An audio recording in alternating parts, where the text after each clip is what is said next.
আসসালামু আলাইকুম। Channel I সংবাদে সবাইকে আমন্ত্রণ জানাচ্ছি আমি আল আভি জাহান। সংবাদের শুরুতেই জানিয়ে দিচ্ছি ফ্রেশ আটা ময়দা সুজি সংবাদ শিরোনামগুলো। 3 দফা দাবি আদায় অবরোধের জন্য শাহবাগের পথে এমপিওভুক্ত শিক্ষকরা। রাতের মধ্যে দাবি না মানলে জাতীয়করণের 1 দফায় আন্দোলনের হুঁশিয়ারি। ইটালির রোমে দুদিনের সফর শেষে সকালে দেশে ফিরেছেন প্রধান উপদেষ্টা। সফরে ওয়ার্ল্ড ফুড ফোরামে মূল বক্তা হিসেবে ভাষণ।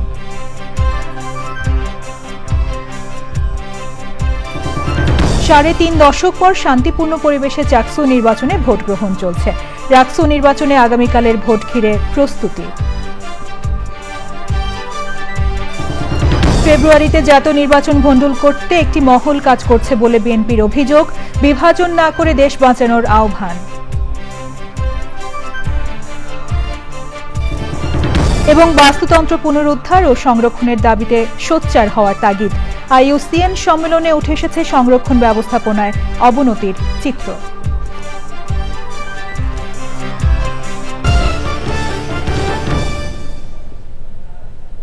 সংবাদ শিরোনামগুলো জানাচ্ছিলাম। এখনকার এই সংবাদ আয়োজন একই সঙ্গে চ্যানেল আই এর ইউটিউব চ্যানেলে এবং চ্যানেল আই এর OTT প্ল্যাটফর্ম আইস্ক্রিনে লাইভ স্ট্রিম হচ্ছে। এবার বিস্তারিত। ইটালির রোমে দুদিনের সফর শেষে দেশে ফিরেছেন প্রধান উপদেষ্টা অধ্যাপক ডক্টর মোহাম্মদ ইউনূস। প্রধান উপদেষ্টাকে বহনকারী বিমান বাংলাদেশ এয়ারলাইন্সের একটি ফ্লাইট সকাল 8:20 দিকে ঢাকার হযরত শাহজালাল আন্তর্জাতিক বিমানবন্দরে অবতরণ করে। জাতিসংঘের খাদ্য ও কৃষি সংস্থা FAO আয়োজিত বার্ষিক ওয়ার্ল্ড ফুড ফোরামে অংশ নিতে 12 অক্টোবর রোম সফরে যান প্রধান উপদেষ্টা। ওয়ার্ল্ড ফুড ফোরামে মূল বক্তা হিসেবে বক্তব্য দেন তিনি। এছাড়া প্রধান উপদেষ্টা এর ফাঁকে একাধিক দ্বিপাক্ষিক বৈঠকেও অংশ নেন।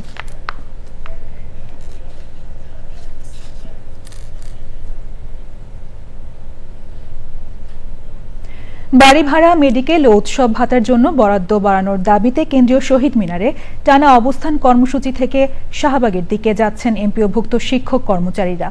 এ নিয়ে জানতে লায়লা নওশিনের কাছে যাচ্ছি, তিনি আন্দোলনরতদের সঙ্গে আছেন। নওশিন, আন্দোলনরত শিক্ষক কর্মচারীরা এখন কোথায় আছেন এ নিয়ে আপডেট জানাবেন।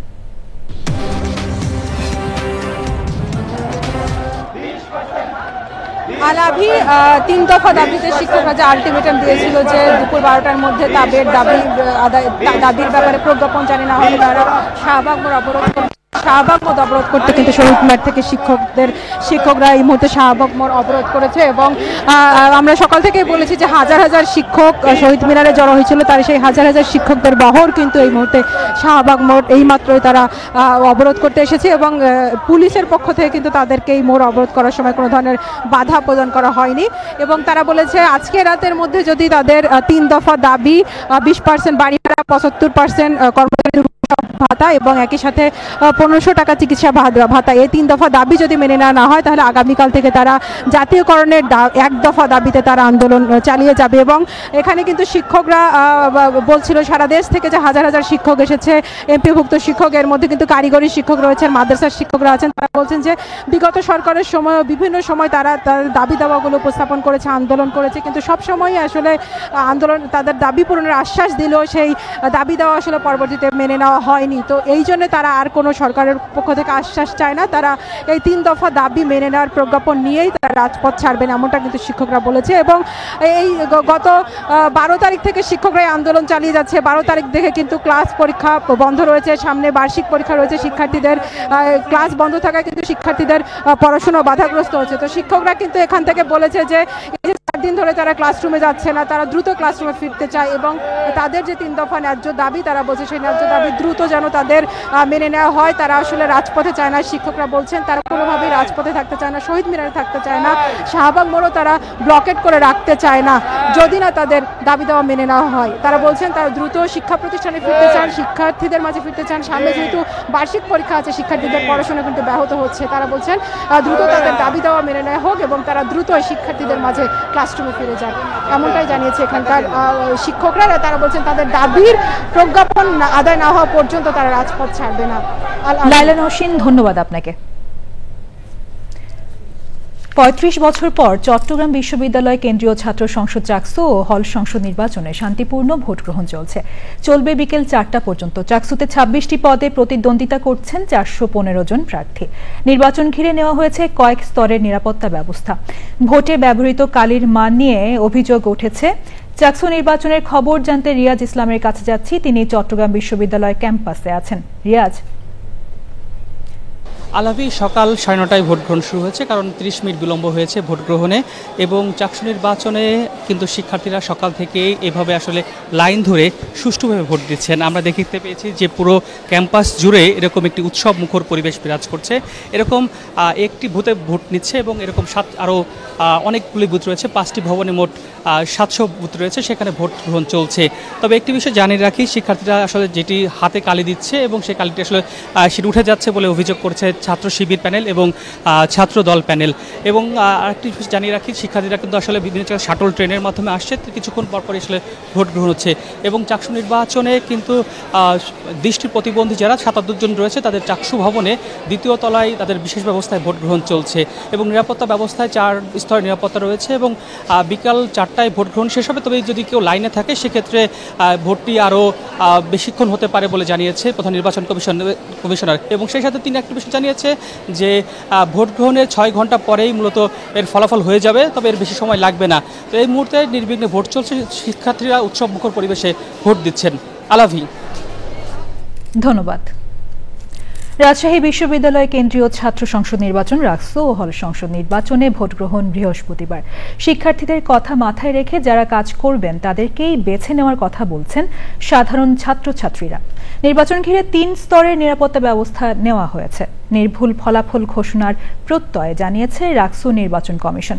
আবু সালে মোহাম্মদ ফাত্তার সহযোগিতায় মঈন ইসলামের ক্যামেরায় তাফিমুল ইসলামের রিপোর্ট। রাকসু নির্বাচন ঘিরে প্রস্তুতি শেষ করেছে নির্বাচন কমিশন। স্বচ্ছ নির্বাচনের জন্য তৈরি করা হয়েছে কাচের ব্যালট বক্স। নিরাপত্তা নিশ্চিতে ক্যাম্পাসে মোতায়েন করা হয়েছে ২৩০০ পুলিশ সদস্য। এছাড়া থাকছে ১৮ প্লাটুন র্যাব, বিজিবি। আইন শৃঙ্খলা অবনতির আমরা আশঙ্কা করছি না, তারপরেও যদি কোনো মহল চেষ্টা করে আমরা কিন্তু সেটাকে কঠোরভাবে আমরা ব্যবস্থা নিব। আমরা কিন্তু আইন প্রয়োগের ক্ষেত্রে আমরা কোনো ছাড় দিব না। শিক্ষার্থীরা বলছে তাদের জন্য যারা কাজ করবে তাদেরকেই প্রতিনিধি হিসেবে বেছে নেবেন তারা। আমাদের লাইব্রেরিটা খুবই খারাপ অবস্থা, বেসিক কিছু জায়গায় আমাদের সংস্কার দরকার। তো সেই জায়গাগুলোতে আমরা চাই যে ভিপিরা এসব জায়গায় স্টুডেন্টদের হয়ে কথা বলবে। এরকম একজন প্রার্থী চাই যে আর কি সবগুলো ব্যাপার স্টুডেন্টদের পক্ষ হয়ে আর কি সবসময় আমার দৃষ্টিকোণ থেকে দেখবে, নিজের দৃষ্টিকোণ থেকে দেখবে না। হল সমস্যা নিয়ে কথা বলতে, রাস্তাঘাট সমস্যা ওদিকে এগুলো নিয়ে কথা বলুক, মানে একটা সুন্দর ক্যাম্পাস হোক, মানে এগুলাই মানে হচ্ছে প্রত্যাশা থাকবে আমাদের। যত দ্রুত সম্ভব ফলাফল ঘোষণার প্রত্যাশা রাকসু ইসির। ওএমআর মেশিনে এটি রিড করে আমরা যথাসম্ভব দ্রুততার সাথে ফলাফল প্রকাশের চেষ্টা করব এবং নির্ভুল। তাড়াহুড়া করার জন্য আমরা ভুল এবং কোনোভাবেই অগ্রহণযোগ্য কোনো ফলাফল আমরা প্রকাশ করব না। কোনো অভিযোগ ছাড়াই নির্বাচন অনুষ্ঠানের আশা নির্বাচন কমিশনের। রাজশাহী বিশ্ববিদ্যালয়ের সাধারণ শিক্ষার্থীরা বলছেন এমনই ভিপি প্রার্থী তারা বেছে নেবেন যারা শিক্ষার্থীদের জন্য আবাসন থেকে সকল সমস্যায় সমাধান করবে। রাজশাহী বিশ্ববিদ্যালয় থেকে তাফিমুল ইসলাম, চ্যানেল আই। বিএনপি মহাসচিব মির্জা ফখরুল ইসলাম আলমগীর অভিযোগ করেছেন নির্বাচন ভণ্ডুল করতে একটি মহল কাজ করছে। বিভাজন না করে দেশ বাঁচানোর আহ্বান জানিয়েছেন তিনি। ঠাকুরগাঁওয়ের গড়েয়া সরকারি প্রাথমিক বিদ্যালয় প্রাঙ্গণে সনাতন ধর্মাবলম্বী ও নারী সমাবেশে তিনি বলেছেন দাবি দেওয়া ভুলে সবারই উচিত ভোটটা হতে দেওয়া। মির্জা ফখরুল আরও বলেছেন নির্বাচন হলে মানুষ বাঁচবে, অস্থিরতা কাটবে এবং গণতন্ত্র ফিরবে।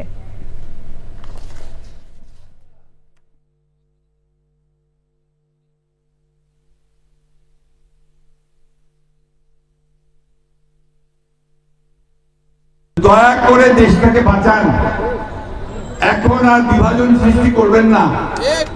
এখন আর বিভিন্ন রকম দাবি দাওয়া তুলে যে গণভোট হবে না হবে নি, এই পিয়ার হতে হবে, না হলে ভোট হবে না। এই পিয়ারটা বুঝেন, তারা বলেন না আমার এখানে শিক্ষিত মা বোনেরও আছে, কেউ পিয়ার বুঝেন? তাহলে এটা কেমনে হবে? পিয়ার ঠিক আছে, পিয়ারের কথা আমরা আলোচনা করি, তর্ক বিতর্ক করি, সেটা পার্লামেন্টে গিয়ে করি। অনুরোধ দয়া করে নির্বাচনটা তাড়াতাড়ি হতে দেয়, এই মানুষগুলো বাঁচুক, এই অস্থিরতার মধ্যে যে মানুষ আছে সেই অস্থিরতা কাটুক। জুলাই আগস্টে মানবতাবিরোধী অপরাধের 7 মামলায় আনিসুল হক ও সালমান এফ রহমান সহ আওয়ামী লীগের শীর্ষ নেতাদের বিরুদ্ধে 8 ডিসেম্বরের মধ্যে তদন্ত শেষ করার নির্দেশ দিয়েছেন আন্তর্জাতিক অপরাধ ট্রাইব্যুনাল 1। এর আগে এই মামলার আসামি সাবেক 10 মন্ত্রী, শেখ হাসিনার উপদেষ্টা সালমান এফ রহমান ও তৌফিক এলাহি চৌধুরী সচিব এবং সাবেক এমপি সহ মোট 45 আসামির মধ্যে গ্রেপ্তার 16 জনকে ট্রাইব্যুনালে হাজির করা হয়। তাদের বিরুদ্ধে আজ তদন্ত প্রতিবেদন দাখিলের দিন নির্ধারিত থাকলেও প্রসিকিউশন সময় চেয়ে আবেদন করলে ওই আদেশ দেন আদালত। জুলাই গণ অভ্যুত্থানে সংঘটিত মানবতাবিরোধী অপরাধের মামলায় শেখ হাসিনা সহ 3 আসামির বিরুদ্ধে চতুর্থ দিনের যুক্তিতর্ক উপস্থাপন চলছে। বিচারপতি গোলাম মর্তুজা মজুমদারের নেতৃত্বে ট্রাইব্যুনাল 1-এ শেখ হাসিনার বিরুদ্ধে যুক্তি তুলে ধরেছেন চিফ প্রসিকিউটর তাজুল ইসলাম। এছাড়া আশুলিয়ায় মরদেহ পোড়ানোর মামলায় সাক্ষ্য গ্রহণ চলছে আন্তর্জাতিক অপরাধ ট্রাইব্যুনাল 2-এ। অর্থ উপদেষ্টা ডক্টর সালেহ উদ্দিন আহমেদ বলেছেন, ঋণের জন্য IMF-এর কাছে আর নথি স্বীকার করবে না বাংলাদেশ। যুক্তরাষ্ট্রের ওয়াশিংটনে বিশ্ব ব্যাংক গ্রুপের বার্ষিক সম্মেলনে দ্বিতীয় দিনের অনুষ্ঠানে যোগ দিয়ে বিভিন্ন বৈঠকের আলোচনা সম্পর্কে জানাতে ব্রিফিংয়ে তিনি বলেন, দেশের অর্থনৈতিক অবস্থা এখন আগের মতো খারাপ নয়। যুক্তরাষ্ট্রের ব্যবসায়ীদের সঙ্গে বৈঠকের প্রসঙ্গ টেনে উপদেষ্টা বলেন, প্রায় সব মার্কিন কোম্পানির আটকে থাকা অর্থ আনতে দেওয়া হয়েছে। এটা বাংলাদেশের ঘুরে দাঁড়ানোর প্রমাণ। বিশ্বব্যাংকে বাংলাদেশের বিকল্প নির্বাহীর অফিসে ব্রিফিংয়ে অর্থ সচিব জানিয়েছেন, রপ্তানি উন্নয়ন তহবিল বা EDF তহবিলের জন্য $50 কোটি সহায়তা দেবে বিশ্বব্যাংকের সহযোগী সংস্থা মিগা। এক প্রশ্নের জবাবে তারা জানান, বিশেষ গ্রুপকে সহায়তা দিতে নয়, বরং সেবা মান নিশ্চিত করতেই চট্টগ্রাম বন্দরের শুল্ক বাড়ানো হয়েছে। অতএব এখন কিন্তু আমরা এখনো IMF এর সেই আপনারা যে মনে করেন IMF ইনফ্লুয়েন্স করে, এখন আমরা ওটা চিন্তা মুক্ত। গতবার যেমন IMF এর ব্যাপারে আমরা খুব সিরিয়াস, না দিলে অসুবিধা হবে। এইবার কিন্তু IMF এর প্রোগ্রামে আছি, এই প্রোগ্রামটা শেষ হলে যে আমরা নতুন প্রোগ্রামে যাবে এটা গভর্নমেন্ট ডিসাইড করবে, আমরা এখন কোনো কমিট করব।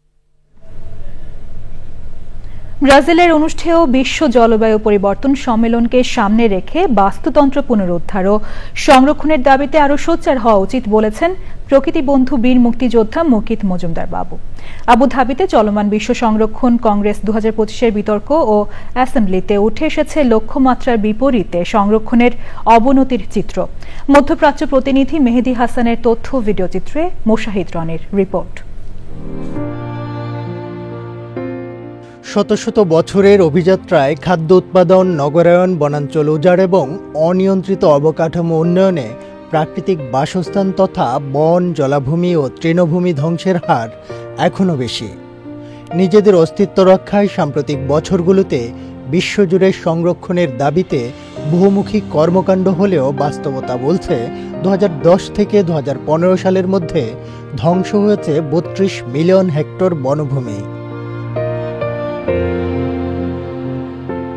এমন প্রেক্ষাপটে সংরক্ষণ ব্যবস্থায় গতি আনতে আবুধাবিতে চলমান কংগ্রেসে আন্তর্জাতিক সংরক্ষণ নীতিকে প্রভাবিত করতে রাখা হয়েছিল 40টিরও বেশি মোশন এজেন্ডা।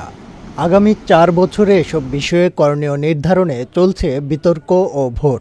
এত ক্লেভার স্পিসিস আমরা যে আমরাই আমাদের পৃথিবীটাকে একমাত্র প্ল্যানেটকে ধ্বংস করে দিচ্ছি।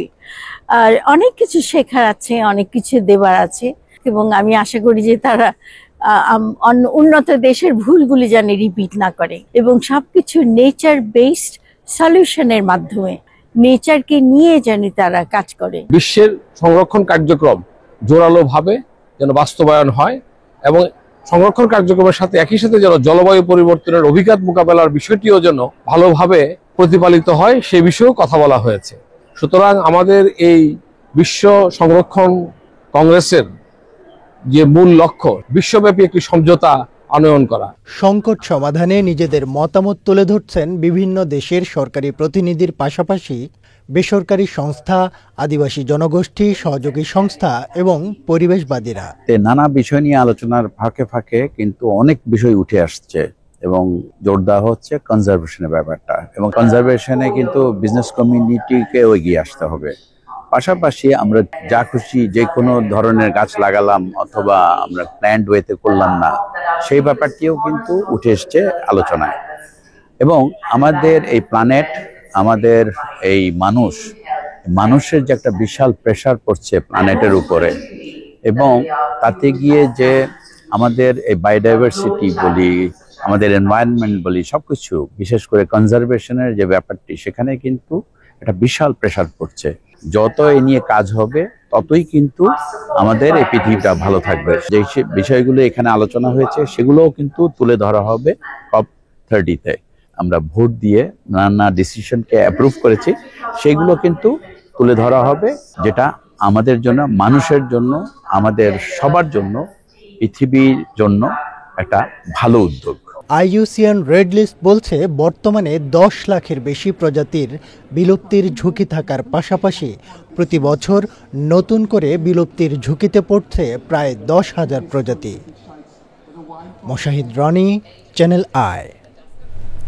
বুয়েট বিশেষজ্ঞ দলের সাথে পরামর্শ করে মিরপুর রূপনগরের কেমিক্যাল গুদামে উদ্ধার কার্যক্রম পরিচালনা করা হবে বলে জানিয়েছে ফায়ার সার্ভিস। বাইরে থেকে তালাবদ্ধ গুদামের ভেতরে নিখোঁজদের সন্ধানে ফায়ার সার্ভিসের হ্যাজম্যাট টিম বিশেষ সরঞ্জাম নিয়ে দুর্ঘটনাস্থল পরিদর্শন করেছে। সকাল থেকে নিখোঁজদের খোঁজে ঘটনাস্থলে ছুটে আসছেন স্বজনরা। 24 ঘন্টা পার হলেও ঘটনাস্থলে নিখোঁজদের তালিকার বিষয়ে কোনো বিশেষ ডেস্ক না থাকায় ভোগান্তিতে পড়তে হচ্ছে তাদের। ঘটনাস্থল পরিদর্শন করে সমাজ কল্যাণ মন্ত্রণালয়ের উপদেষ্টা শারমিন এস মুর্শিদ বলেন, দুর্ঘটনা রোধে বেআইনি প্রতিষ্ঠানগুলোর বিরুদ্ধে ব্যবস্থা নেবে সরকার।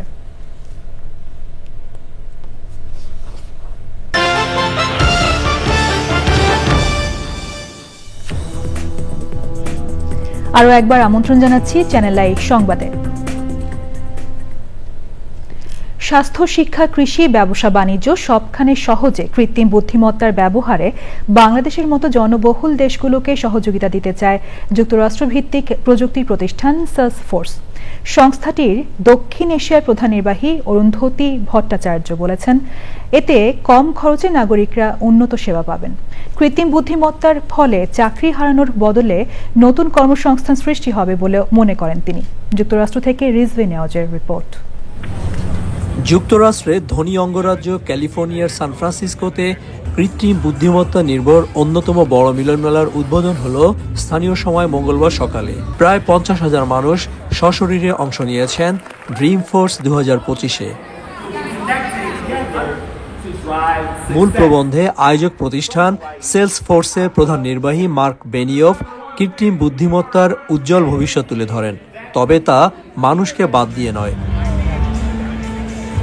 এশিয়া, বিশেষ করে দক্ষিণ এশিয়া এবং দক্ষিণ পূর্ব এশিয়ায় এআই এর ব্যবহার এবং সেলসফোর্সের ব্যবসা নিয়ে সাংবাদিকদের সঙ্গে মত বিনিময় করেন সংস্থাটির ওই অঞ্চলের প্রধান নির্বাহী। বাংলাদেশে আমার যতদূর ধারণা আমাদের 2জন কাস্টমার আছে এবং আমরা আরো অনেক জায়গায় এগুলো প্রেজেন্ট করছি। আমরা কনফারেন্স করছি দেখাতে যে আমরা কি কি জিনিস করতে পারি, এবং সেসব কনফারেন্সে যথেষ্ট ভালো সংখ্যক লোকজন আসেন। 3 দিনের সম্মেলন শেষ হবে বৃহস্পতিবার। আর্টিফিশিয়াল ইন্টেলিজেন্স কিংবা কৃত্রিম বুদ্ধিমত্তার ভালো মন্দ নিয়ে তর্ক করতে পারবেন, কিন্তু এই সময়ে এসে দক্ষতার সঙ্গে ব্যবসা চালাতে গেলে আপনাকে অবশ্যই কৃত্রিম বুদ্ধিমত্তার ব্যবহার করতে হবে। এর কোনো বিকল্প আছে বলে সান ফ্রান্সিসকোর এই সম্মেলন থেকে আমার অন্তত মনে হয় নাই। রিজভি নওয়াজ, চ্যানেল আই, সান ফ্রান্সিসকো, যুক্তরাষ্ট্র। নোয়াখালীর দ্বীপ উপজেলা হাতিয়ায় ভারপ্রাপ্ত প্রধান শিক্ষকের বিরুদ্ধে বিদ্যালয়ের 4র্থ শ্রেণীর ছাত্রীর শ্লীলতাহানির চেষ্টার অভিযোগ উঠেছে। স্বজনদের অভিযোগ, ক্লাস চলার সময় উপজেলার বুড়িরচর ইউনিয়নে রেহানিয়া সরকারি প্রাথমিক বিদ্যালয়ে ওই ঘটনা ঘটে। অভিযোগ অস্বীকার করেছেন ওই শিক্ষক। আলাউদ্দিন শিবলুর পাঠানো তথ্য ভিডিও চিত্রে রাজীব আহমেদের রিপোর্ট। ভুক্তভোগী ছাত্রীর মা জানান, তার মেয়ে স্কুল থেকে দুপুরে বাসায় এসে কান্নাকাটি শুরু করে। নানাভাবে জিজ্ঞাসা করার পর বিষয়টি তিনি জানতে পারেন। স্কুলে গিয়ে অন্য শিক্ষকদের কাছে অভিযোগও করেন তিনি। হ্যাঁ, সিমডি দিছে, মেয়ে রেগে গেছে, কি সিমডি দিছে না কি করছে এটা তো মেয়ে আর আমার বলো না। মেয়ে বলতেছে আমি আর স্কুলে যাবো না। আরো কয়েকদিন আগেও কইছে আমি স্কুলে আর যাবো না, আমারে অন্য স্কুলে ভর্তি করাই দেন। ভারপ্রাপ্ত প্রধান শিক্ষক মোহাম্মদ ইউনুস অভিযোগ অস্বীকার করেন। অভিযোগ তো কোনোদিন আমি শুনি নাই, এটা পর্যন্ত কিছু হয় নাই, এগুলো সবগুলো মিথ্যা এখন মানোয়ার। আমি ওই ধরনের কোনো অভিযোগ থাকতো তাহলে আমি কিন্তু এখানে থাকতে পারতাম। হাতিয়া উপজেলা প্রাথমিক শিক্ষা অফিসার জানান, লিখিত অভিযোগ পেলে তদন্ত সাপেক্ষে যথাযথ ব্যবস্থা নেওয়া হবে। স্কুলের ভারপ্রাপ্ত প্রধান শিক্ষক ইউনুস কর্তৃক একজন শিক্ষার্থীকে অশালীন কাজ হয়েছে এই মর্মে একটা অভিযোগ এই মর্মে পেলাম, যে এই অভিযোগটা আমি লিখিত আকারে পেলে তদন্ত কমিটি গঠন করে বিভাগীয় ব্যবস্থা গ্রহণ করব। স্কুলের সহকারী শিক্ষকরা জানান, এর আগেও স্কুলে এই শিক্ষকের বিরুদ্ধে ছাত্রীদের যৌন হয়রানির অভিযোগ রয়েছে। আগে অনেক ডাক দিছি, এত সংশোধন হয় না। ডাক দিলে ডাক শুনে আরো শত্রু হয়ে যায়। উনি অন্যায় করে আবার ওদেরকে পাঠাই দেয়, পিডি পাঠাই দেয়, আবার স্কুলে আসতে পারে না। ওদেরকে পড়ালেখা করা লাগবে না। ক্লাস 4 মেয়ে গায়ে হাত দিছে, এখন তার মা বাবা আসছে, এই জন্য ইয়েটি করছে। এ ঘটনার পর বিদ্যালয়ে ছাত্রছাত্রীর উপস্থিতি কমে গেছে। অভিভাবক ও স্থানীয়রা অভিযুক্ত শিক্ষকের বিষয়ে দ্রুত তদন্ত ও দোষী প্রমাণিত হলে দৃষ্টান্তমূলক শাস্তির দাবি জানান। রাজীব আহমেদ, চ্যানেল আই। ভারতের রাজস্থানের যোধপুর থেকে জয়সালমীর যাওয়ার পথে মহাসড়কের উপর চলন্ত বাসে আগুন ধরে 20 জন যাত্রী মারা গেছেন। দগ্ধ ও গুরুতর আহত হয়েছেন অনেক যাত্রী। আহতদের মধ্যে কারো কারো শরীরের 70% পুড়ে গেছে। মঙ্গলবার বিকেলে এই দুর্ঘটনা ঘটে। ভারতীয় সংবাদ মাধ্যম জানিয়েছে 57 যাত্রী নিয়ে বাসটি বিকেল 3টার দিকে জয়সালমীর থেকে রওনা হয়েছিল। পথে জয়সালমীর যোধপুর মহাসড়কে বাসের পেছনের অংশে আগুন ধরে যায়। চালক তৎক্ষণাৎ রাস্তার পাশে বাসটি থামালেও মুহূর্তের মধ্যে আগুন পুরো বাসে ছড়িয়ে পড়ে। স্থানীয় লোকজন ও পথচারীরা উদ্ধার কাজে অংশ নেন। পরে পুলিশ ও দমকল বাহিনী যাত্রীদের উদ্ধার করে। শর্ট সার্কিট থেকে বাসটিতে আগুনের সূত্রপাত বলে প্রাথমিকভাবে ধারণা করা হচ্ছে। জাতীয় প্রতিরক্ষা তথ্যের মতো গোপন নথি অবৈধভাবে রাখার অভিযোগে ভারতীয় বংশোদ্ভূত মার্কিন প্রতিরক্ষা বিশেষজ্ঞ অ্যাশলে জে টেলিসকে গ্রেপ্তার করেছে ভার্জিনিয়া পুলিশ। ভার্জিনিয়ার অ্যাটর্নি অফিস জানিয়েছে, দক্ষিণ এশিয়ার নিরাপত্তা ও যুক্তরাষ্ট্র ভারত সম্পর্ক বিষয়ে অন্যতম বিশেষজ্ঞ এবং Carnegie endowment for international peace and strategic অ্যাফেয়ার্সের সিনিয়র ফেলো টেলিসকে ফেডারেল তদন্তের পর হেফাজতে নেওয়া হয়।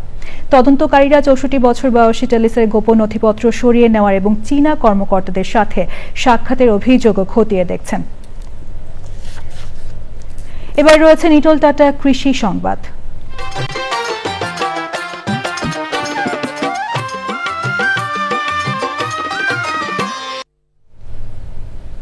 দেশে খাদ্য নিরাপত্তা ও অধিকার নিশ্চিত করতে দ্রুত খাদ্য অধিকার আইন প্রণয়নের দাবি জানিয়েছেন অর্থনীতিবিদ ও উন্নয়ন কর্মীরা। বেকারত্ব বেড়ে আয় কমে যাওয়ায় খাদ্য অধিকারও হুমকির মুখে বলে মনে করেন তারা। বিশ্ব খাদ্য দিবস 2025 উপলক্ষে খাদ্য অধিকার বাংলাদেশের আয়োজনে আলোচনা সভায় অর্থনীতিবিদ এম আকাশ বলেন, প্রতিটি ঘরে খাবার পৌঁছে দেওয়ার অঙ্গীকার রাজনৈতিক দলগুলোর ইশতেহারে থাকতে হবে। খাদ্য অধিকার বাংলাদেশের সাধারণ সম্পাদক মোহসেন আলীর সভাপতিত্বে আলোচনায় আরও অংশ নেন ঢাকা বিশ্ববিদ্যালয়ের উন্নয়ন অধ্যয়ন বিভাগের অধ্যাপক doctor Asif Mahmud Shahan, Christian Aid বাংলাদেশের কান্ট্রি ডিরেক্টর নুজহাত জাবিন ও অন্যরা।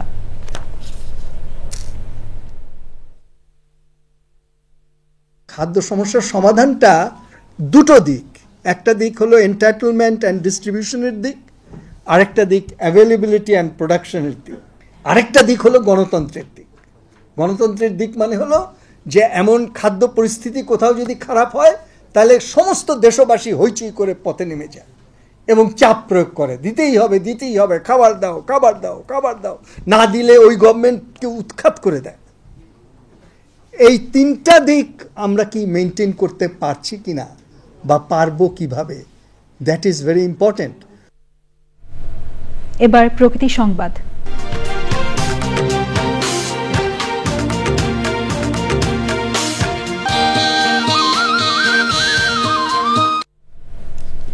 পরিবেশের টেকসই উন্নয়নে সবুজে সাজাই বাংলাদেশ স্লোগানে নীলফামারীতে বৃক্ষরোপণ করেছে প্রকৃতি ও জীবন ক্লাব। ডিমলা ক্লাবের সহযোগিতায় শিক্ষার্থীদের মাঝে বিতরণ করা হয় নানা জাতের দেশীয় গাছের চারা।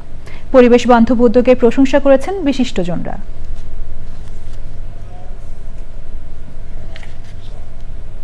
সবশেষে ফ্রেশ আটা ময়দা সুজি সংবাদ শিরোনামগুলো জানিয়ে দিচ্ছি আরো একবার। 3 দফা দাবি আদায়ে অবরোধের জন্য শাহবাগের পথে এমপিওভুক্ত শিক্ষকরা। রাতের মধ্যে দাবি না মানলে জাতীয়করণের 1 দফায় আন্দোলনের হুঁশিয়ারি। ইটালির রোমে দুদিনের সফর শেষে সকালে দেশে ফিরেছেন প্রধান উপদেষ্টা। সফরে ওয়ার্ল্ড ফুড ফোরামের মূল বক্তা হিসেবে ভাষণ।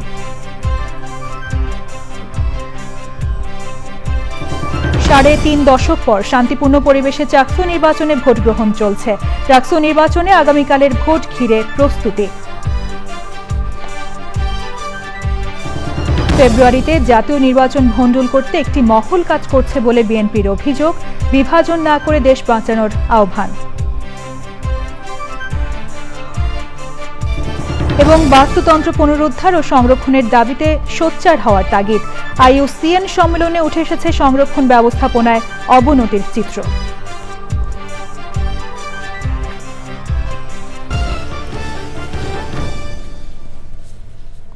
পরবর্তী শীর্ষ খবর দেখার আমন্ত্রণ রইল। এতক্ষণ সাথে থাকার জন্য ধন্যবাদ সবাইকে।